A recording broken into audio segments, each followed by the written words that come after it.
Alex Anthopoulos said the Braves don't need to change their offensive approach, and I agree with him. Let me tell you why.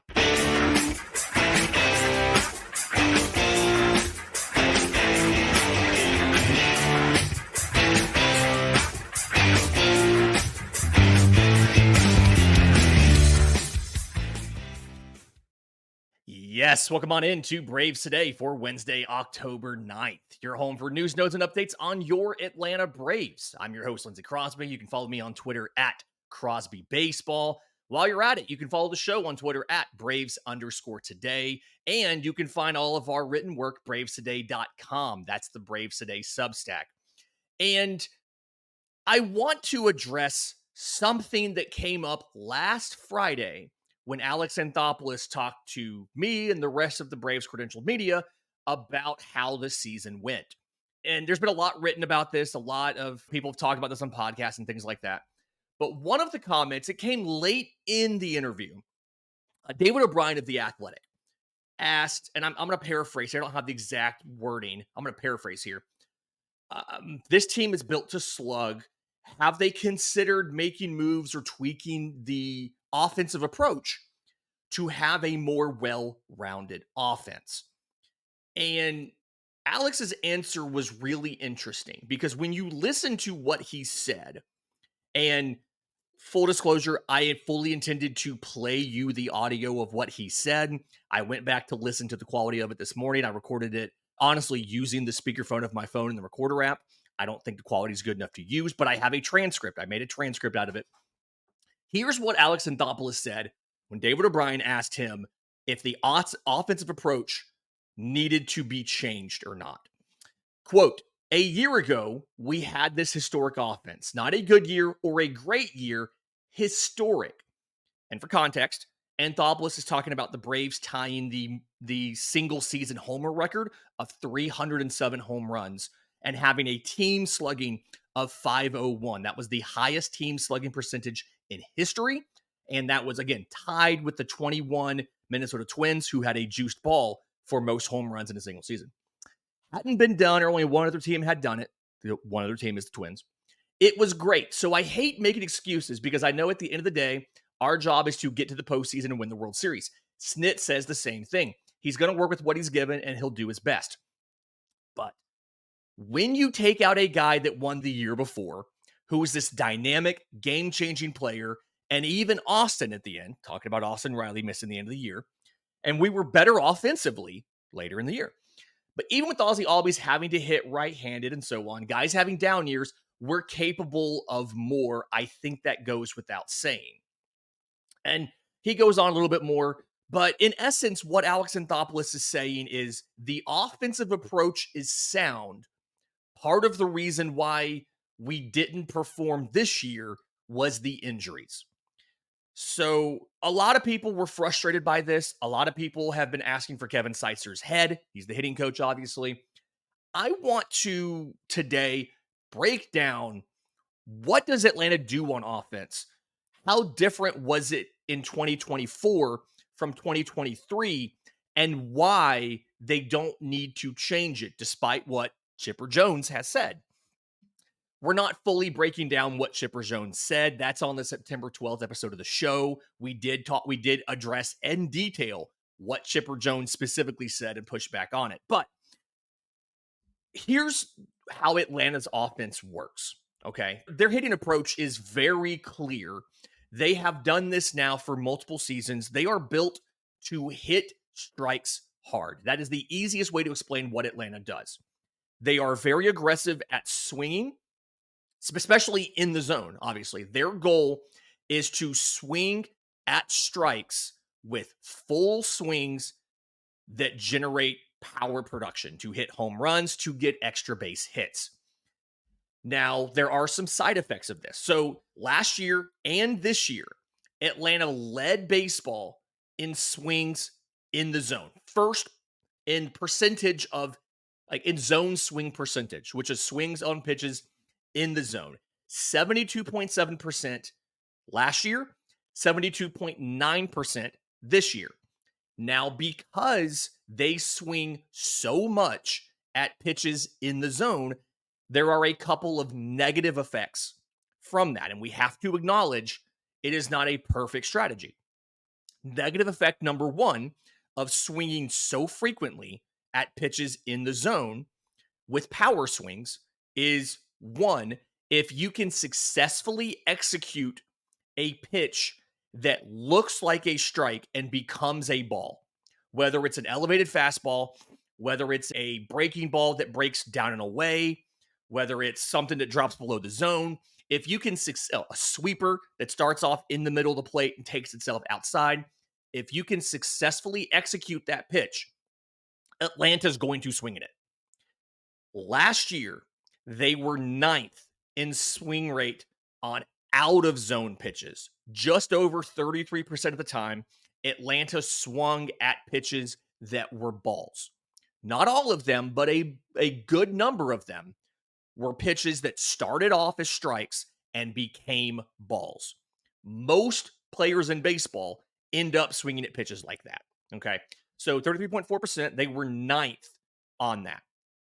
This year, 33% of out of zone pitches got swings. They were ninth at that.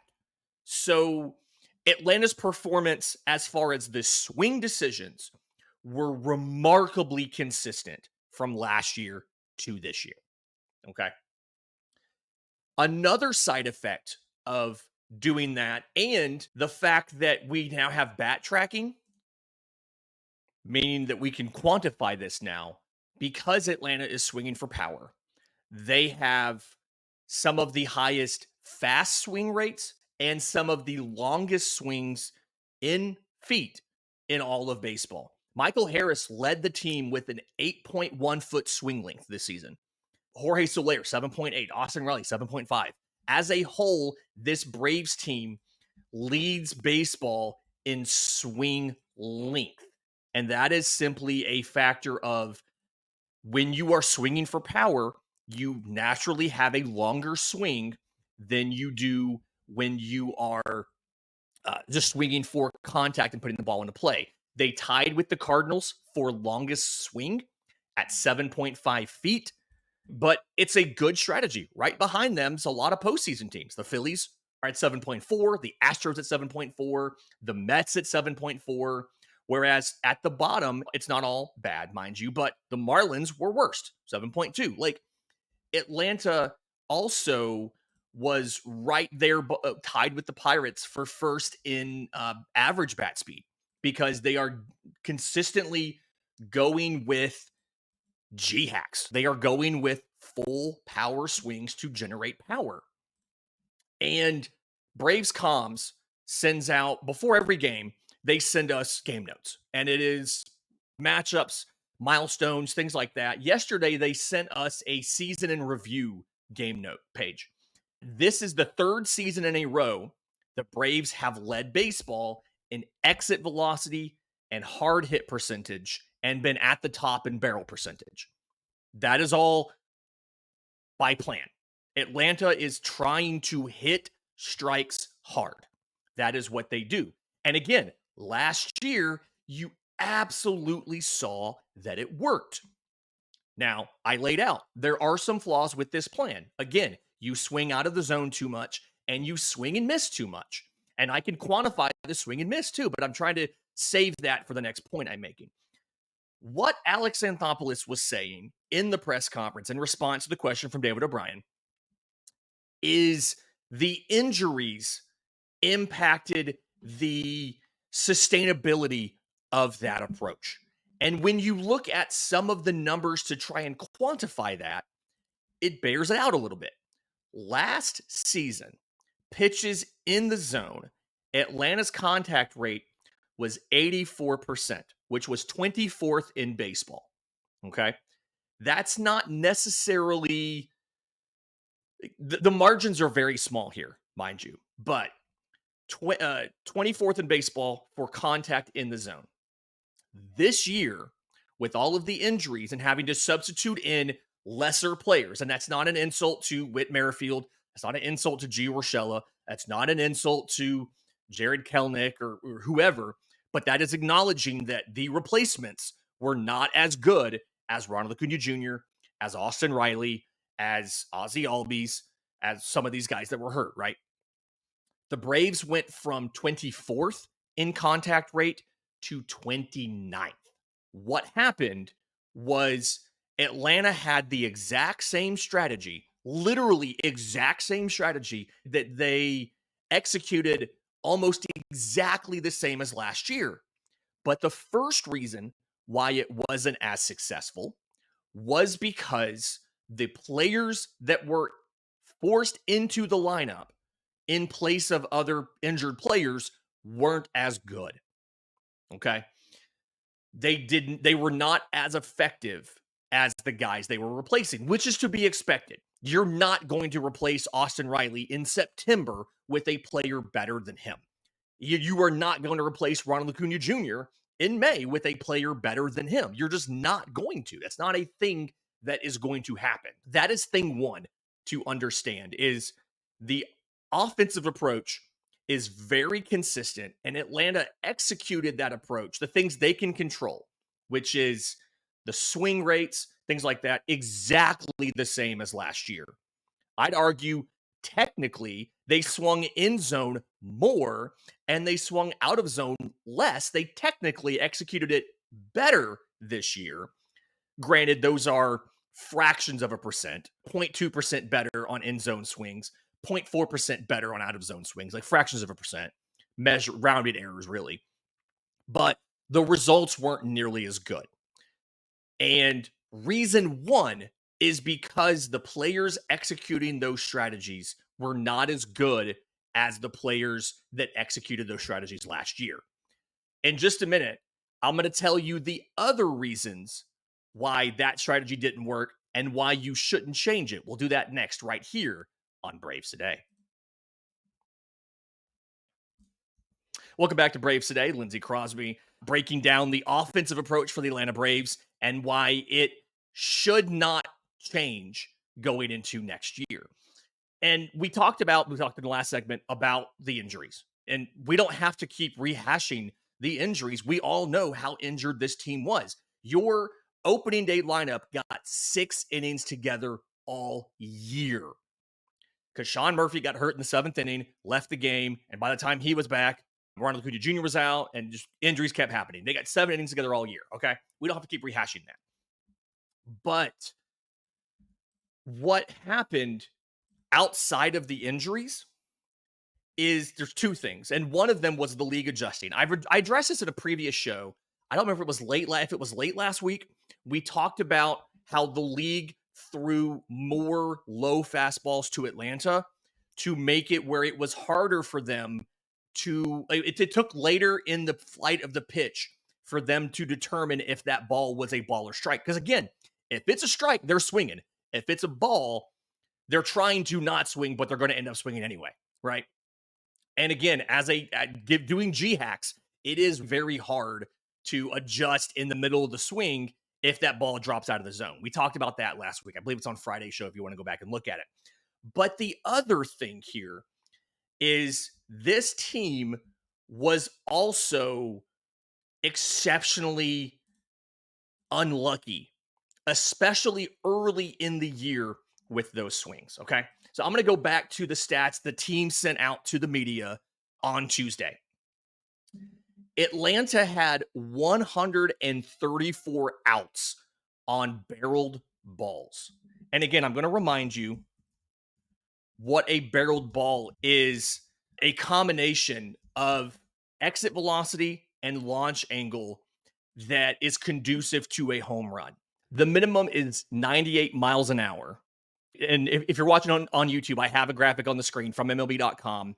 The harder you hit the ball, the wider the angle is for a barreled ball. But this is a combination of launch angle and exit velocity that lends to a home run. So 98 miles an hour, 26 to 30 degrees, that is more likely to be a home run than a ball at 10 degrees or 50 or whatever. As you get wider, 99 miles an hour, that's 25 to 31 degrees. Add 1 more mile an hour, it's at 100 miles an hour, it's 24 to 33 degrees. You see how it gets bigger as you get harder and harder. Exit velocity of 116. anything between 8 and 50 degrees is a barrel because that ball is probably going out. Since StatCast was implemented league-wide in 2015, barrels have led to a minimum slugging percentage of 1,500 in every single season. And sometimes that fluctuates a little bit. In 2016, the average barrel had a batting average of 822 and a slugging of 2386. Okay. You want to barrel the ball. If you barrel the ball, you are more than likely going to get a home run out of it. Atlanta had 134 outs off of barrels. That is the highest in baseball. And their batting average on barrels was 686. So not only were they not always getting home runs, over 30% of the time, that was an out. That's one of the lowest marks in baseball. The MLB average for batting average on barrels was 719. The Cleveland Guardians hit 778 on barrels. It was the best mark in the league. Okay, so one, they had bad luck in their barrels producing hits in general, never mind runs, hits in general, okay? Some of that, we talked about this in previous versions of the show. Some of that may have been some deadened balls, whatever. The offensive environment in baseball in MLB was very hostile early in the year, right? Cold weather, winds, deadened balls. Balls weren't flying nearly as far. We've established that. And that punishes a team like Atlanta a lot more than a team like Cleveland, who isn't barreling a ton of balls anyway.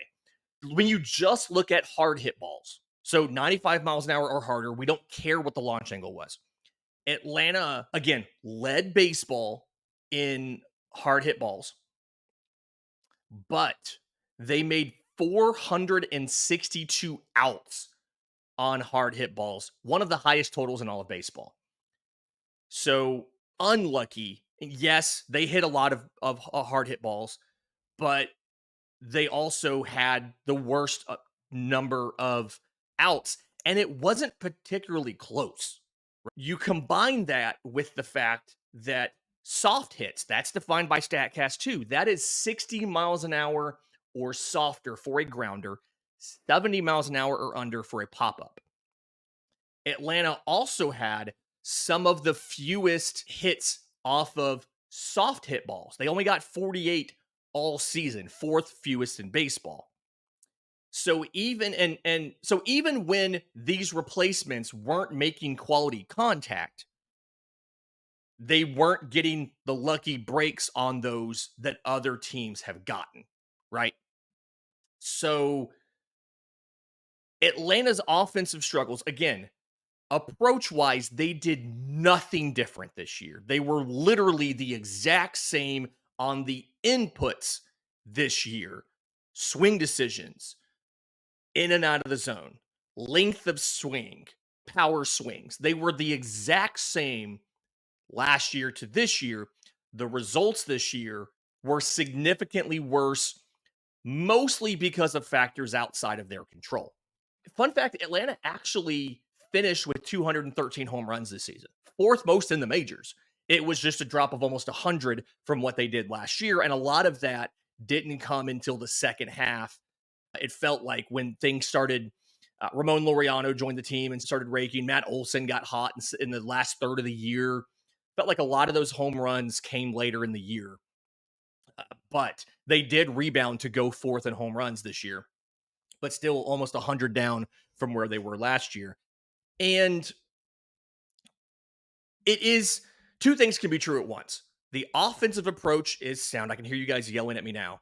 The offensive approach is sound, but situationally, Atlanta needs to do a better job of the Chipper Jones approach of getting the runner over and getting them in. And I hear you. And there are players on this roster who are particularly bad at that. Orlando Arcia is the first one that comes to mind. We talked about this in the State of the Shortstop Position article on Braves Today. We talked about this in the offseason priorities article on Braves Today. He has been especially bad at getting the runner over and getting them in, executing sacrifices and things like that. I'm trying to get the stats to pull up here while I'm recording. Orlando Arcia successfully executed the sacrifice 8 times all season. He batted 155 with runners in scoring position. He struck out 37 times. That was more than he got on base, which was 30 times, and only one less than he got on base or executed the sacrifice, right? Like, awful season for Orlando Arcia. Maybe he should be one of the ones that should tweak their approach. Fun fact on this, Orlando Arcia has the second longest swing on the team, or had the second longest swing on the team this season, right? Behind only Michael Harris, which is frustrating when you think about that it didn't work out for him with runners in scoring position. He needs to consistently have two approaches. He needs to have the there's nobody on and I can take a G hack, and the I need to put this ball into play to get a guy on, because 7.9 foot swing length also had the third lowest bat speed among qualifiers on the team this year at 70.9 miles an hour. The only guys lower than him was Gio Urshela, 68.3, and Ozzie Albies at 69.1, although Ozzie was playing injured quite a bit. This is a sample of only 773 competitive swings for Ozzie compared to almost 1,000 for Arcia, right? There are situational times when the approach needs to change. But Kevin Seitzer's whole deal, right? What Kevin Seitzer is doing is sound. It works. We saw last year the best case scenario. I would argue this year we saw the worst case scenario. When you have injuries, when you have underperformance, when you have bad luck, this is what happens offensively in that situation. And the numbers across baseball still bear this out. And you see a lot of teams stick with this approach that Atlanta has. The New York Yankees literally are the ones that teach their minor leaguers hit strikes hard. They won the division. They are in the postseason. And yes, Aaron Judge is a big part of that. What does Aaron Judge do? He hits strikes hard. Nobody has more home runs on middle pitches this year than Aaron Judge, because he takes advantage of those pitches that are in the zone and he crushes them. So I would argue that this approach is sound. And it doesn't appear from Alex Anthopoulos' comments, with the caveat of he does not tell us what his offseason focus is going to be. They did not tell us last year that they wanted to bolster the rotation with multiple moves, but they went out and they traded for Chris Sale and signed Ronaldo Lopez. And he told us this year the starting rotation was a focus for them last year. With the caveat, if he doesn't tell us, it does not appear like Atlanta is going to overhaul their entire offensive approach. Now, and we're going to do a shortstop show, I think, on Friday. We're going to talk about, is that a position where you bring in a player with a different approach to compete with Orlando Arcia? Do you bring in somebody that, rather than the long swing, trying to hit for power all of the time, because you're not getting offensive production from there anyway, is that a position where you bring in somebody who can give you foot speed, who can steal bases, who can hit for contact, and is not trying to hit for power? That's a conversation to come. Again, that'll be on Friday's show. Me and Christian, if his voice is back, we're going to break that down on Friday. But this year's team had the exact same offensive approach, and you saw how much less successful it was because of factors outside of their control. They can't control the injuries. They can't control the balls being juiced or being deadened early in the year before they went back to normal. And the assumption here, the assumption that I feel comfortable making, is that next year's offense will be somewhere between these two. And my belief, and it sounds like Alex Anthopoulos' belief, is that it's going to be more towards the top end than the low end. Now, what they do to change the lineup for next year remains to be seen. You've got questions in the outfield. We're going to break that down tomorrow. What's the best course of action for the outfield? Again, shortstop's an issue. We're going to break that down on Friday. And I feel like next week we got to have a catcher show. We got to talk about Travis d'Arnaud and Sean Murphy and what to do about these guys, because offensively, your catcher position, I think, has been a bigger problem than maybe we've all realized, or at least than the team has realized. I think a lot of fans have realized the catchers have struggled. So we're going to do all that. That'll be next week. In the meantime, If you're watching on YouTube, do us a favor, subscribe to the channel, hit the notification bell when we drop an episode tomorrow. If you're on audio, leave us a 5-star review. Either way, tell your friends in Braves country that there's a show they can go out there to get news, notes, and updates on their Atlanta Braves. You can follow me on Twitter at Crosby Baseball. You can follow the show on Twitter, Braves_today. And again, all of our written work, bravestoday.com. Until next time, this has been Braves.